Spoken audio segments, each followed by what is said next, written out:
오늘은 생명의 성령의 법에 대해서 말씀입니다. 로마서 8장 1절부터 9절까지 읽겠습니다. 그러므로 이제 그리스도에 이는 그리스도 예수 안에 있는 생명의 성령의 법이 죄와 사망의 법에서 너를 해방하였습니다. 율법이 육신으로 말미암아 하여 죄로 말미암아 자기 아들을 죄 있는 육신의 모양으로 보내어 하지 않고 그 영을 따라 행하는 이루어지게 하려 생각하나니 육신의 생각은 사망이요 영의 생각은 생명과 평안이니라. 육신의 생각은 하나님과 뿐만 없습니다. 육신의 머릿속에 하나님의 너희가 육신에 있지 아니하고 영에 있나니 누구든지 그리스도면 너희 사람이 생명의 성령의 법에 대해서 로마서 8장 1절부터 9절에 말씀하는데요. 성령은 예수 그리스도의 영이며 거룩한 영. 우리가 성령의 그 법을 따라 살기 위해서는 성령의 세례를 받아야 될 텐데요. 요한은 우리는 물과 성령 세례가 우리는 성령 세례를 받게 되면 로마서 8장에 나와 있는 오늘 읽은 이 본문처럼 성령의 생명의 생각은 사망, 생명과 평안이라고 하였습니다. 그리스도의 영의 생각은 생명과 평안. 그렇다면 이 관용 그리스도의 성령 세례를 받는 방법은 어떻게 성경에서 말씀하고 있는지를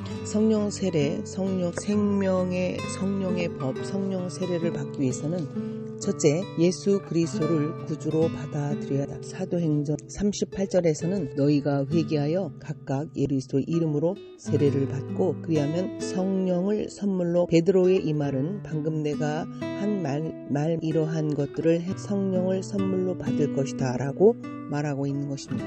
다시 말하면 회개하라는 얘기입니다라는 것은 회개하는 것은 고쳐 생각하는 것, 마음을 바꾸는 것, 마음을 바꾸어서 그리스도께로 우리의 마음을 돌이키는 것을 말합니다. 회개는 하나님에 대해서 예수 그리스도에 대한 마음을 바꾼다는 것으로 이해해야 되는데요. 이것은 우리가 성경에도 기록이 되어 있는데 사도행전 2장 16절과 37절에 기록되어 있습니다. 그런즉 너희가 십자가에 못 박아 하나님이 그리스도 되게 하셨느니라 하니라. 저희가 이 말을 듣고 찔려 그러므로 회개라는 베드로의 회개는 예수 그리스도에 대해서 너희 마음을 바꾸어라 라는 뜻입니다. 그분을 거부하여 십자가에 못 박은 구주와 갖고 있는 것입니다. 이것이 성령 세례를 받기 위한 1단계입니다. 예수님을 구주로 영접하고 구주로 영접해야 되는 거예요. 그렇다면 당신은 그렇게 하고 계십니까? 예수님을 구주로 영접한다는 뜻입니까? 그분이 십자가에서 우리의 죄를 따는 것을 1절에 예수의 속죄의 죽음을 보고 우리를 용서하고 그리스도를 구주로 영접한다는 것은 그리스도가 십자가에서 완 속죄의 사역 때문에 하나님이 우리를 받아들이실 것이라고 믿는 것입니다.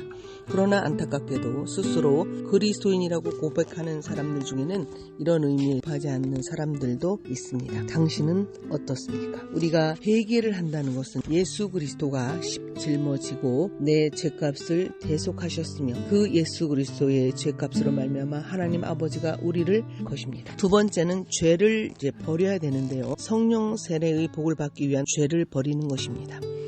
회개는 그리스도에 대해서 우리의 마음을 바꾸는 것이 죄에 대해서 우리의 죄를 사랑하고 죄에 빠지는 태도를 버리고 죄를 미워하고 마음의 변화. 두 번째 죄를 버려야 하는데 성령은 거룩한 영, 성령은 그리스도 영. 그러므로 우리가 성령 죄를 받아들이는 불가능합니다. 성령과 거룩하지 못한 죄 중에서 양자택일을 해야 하는 것입니다. 죄를 포기하지 않는 사람은 성령을 받을 수 없습니다. 우리가 한 가지 죄, 두 가지 죄, 세 가지는 어떤 것이 단 한 가지라도 집착하면 성령 세례를 받을 수가 없습니다. 성령을 받기 위해 기도하고 참석하고 성령 세례에 대해 설교를 듣고 심지어는 철야 기도를 하지만 성령 세례를 받지 못한 사람들이 있습니다. 그들이 실패하는 이유는 무엇입니까? 그 이유는 그들이 가기 때문입니다. 종종 어떤 사람들은 성령 10년 동안 기도했지만 성령 세례를 받지 못했다고. 그것은 죄 때문에 지금 이 순간 내가 하나님처럼 당신의 특정한 죄를 지적할 수 있을 것입니다.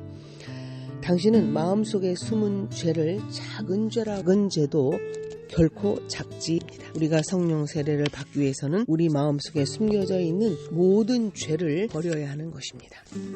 성령 세례를 정말로 받기를 사모한다면 하나님이시여 나의 마음을 살피시고 내 마음의 삶에 하나님 깨닫게 하시고 회개하며 버리게 기도하셔야 됩니다. 셋째는 죄를 버리고 공개적으로 고백하셔야 합니다. 세 번째 단계는 죄를 버리고 예수 그리스도를 영접해 공개적으로 고백하는 것입니다.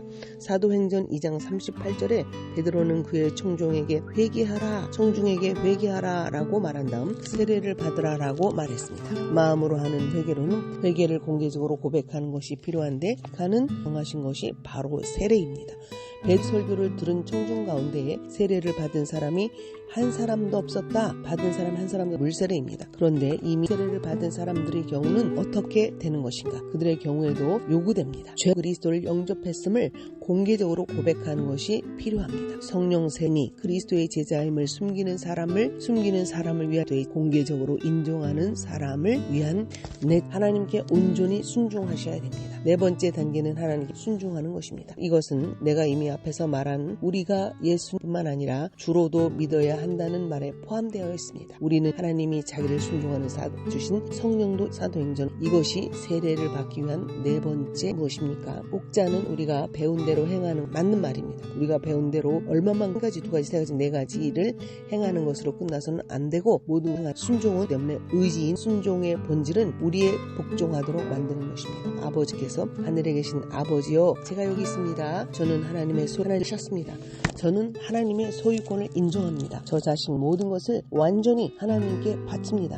하나님이 저를 보내옵소서, 하나님께서 온전히 저의 주가 되 주시옵소서라는 표현하는 것이 바로 순종인 것입니다. 다섯 번째는 성령 세례를 간절히 원하셔야 되는 것입니다. 명절 끝날 곧 큰 날에서 서서 외쳐 가라사대 때 누구든지 목마르거든 내게 와서 나를 믿는 자는 성경에 이르되 생수의 강이 흘러나리라. 믿는 자의 성령을 장 37절과 39절에 하시라. 가란 자에게 물을 주시며 마른 땅에 시내가 흐르게 하시며 나의 신을 내 자손에게 나의 복을 내 후손에게 주시겠다고 이사야 44장 3절에도 말씀하고 있는 것입니다. 우리가 영적으로 목마를 그 생수를 먹어야 하는 것입니다. 그것이 우리가 갈증이 아주 심한 사람은 구할 것입니다. 우리가 영적으로 목마른 사람은 온 마음 성령 세례를 간구할 것입니다. 여섯 번째는 성령 세례를 위해 구체적으로 기도하셔야 되는 것입니다. 성령 세례를 받기 위해서 구체적으로 기도하는 것입니다.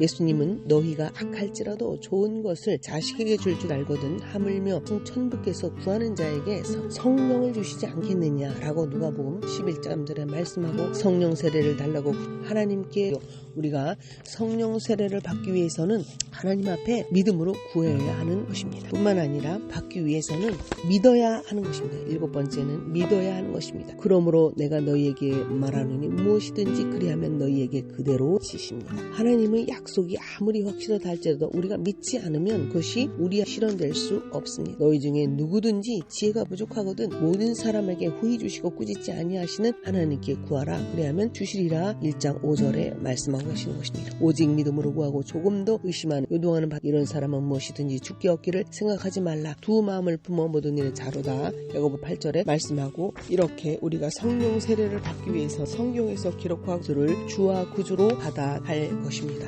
두 번째는 우리가 죄를 버려야 하는 것입니다. 성령은 거룩한 영이시며 그리스도의 영이시기 때문에 죄와 동행할 없는 것입니다. 셋째는 죄를 버리고 공개적으로 그것이 세례이기도 합니다. 네 번째는 온전히 순종하셔야 하는 것입니다. 우리의 문제이기 때문입니다. 아버지께 예수 그리스도의 우리를 하나님의 그 은혜 우리를 온전히 우리 인생의 주도권을 아버지께 내어드려야 하는 것입니다. 첫 번째 성령 세례를 간절히 구해야 하는 것입니다. 간절히 구하되 주께 목마른 자에게 여섯 번째 구체적으로 기도해야 한 자라도 자식에게 좋은 것을 알거든 우리가 하나님께서 성령을 주시겠다고 약속하셨기 때문입니다. 그리고 마지막으로 우리는 믿어야 하는 것입니다. 우리가 믿는다면 그림의 떡일 것입니다. 오직 믿음으로 구하고 의심하지 마. 성경에서 기록하고 있는 하나님의 말씀을 믿으면 그리하면 너희에게 그대로 되리라고 약속하고 계시기 때문에 이러한 성경에 근거한 말씀대로 우리가 하나님 앞에 나아가면 반드시 성령 세례를 받게 되는 것입니다. 우리가 세례도 받아야 되겠지만 성령 세례를 받을 때 오늘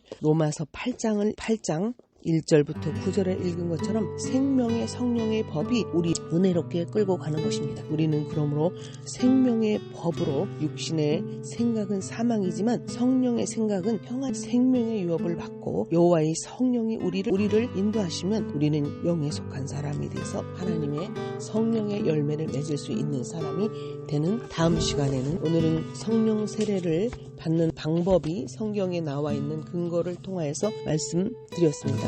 다음 시간에는 우리가 성령 세례를 받으떠한 나타나는가에 대해서 성경을 근거로 또 은혜를 나누도록 하겠습니다. 오늘도 성령 세례를 받으실 수 있도록 주님 앞에 하고 간절히 간구하는 여러분들이 되시기를 축복합니다.